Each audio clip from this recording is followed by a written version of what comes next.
Greetings, everyone. My name is Tony Holowitz, and I want to thank you for being here for this quick review of Act4Outlook. Act4Outlook is developed by the good folks up at Keystroke, and Keystroke has developed many add-on products. And I want to do just a quick review and tell you why you should consider this product. So through the years, Act and Outlook have been designed so that when you send an email to someone in your database, that email gets attached to that contact in the history area of Act.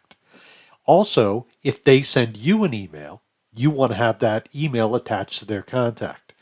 But over the years, historically through time, Act and Outlook haven't always played nice together. And sometimes for longtime Act users, you'll find that some of the built-in tools in Act outside of this product work fine, but then all of a sudden they stop working. It's been highly inconsistent. So Keystroke developed this product to eliminate that inconsistency. And that's why you should consider using Act4Outlook version 8. They've had different versions through time. In this particular version, which was just released about 30 days ago, Act4Outlook records histories of incoming and outgoing emails. It also does a two-way sync. This is a new feature of the calendar and contacts between Act and Microsoft Outlook.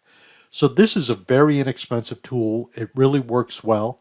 When you buy their tools, I do recommend it's a good idea, at least for the first copy if you're buying multiple, have their technicians help you install it and go through the configuration and settings so you can see how it's done and what needs to be done if you have additional users that are going to be buying this software. Spend a little bit more, get the professional help you need to get it installed properly so you have a good experience with it. Act4Outlook is a great tool, highly recommend it. And if you have any questions, don't hesitate to reach back to me. Again, my name is Tony Holowitz. I thank you for being here. Be well, my friends. Bye now.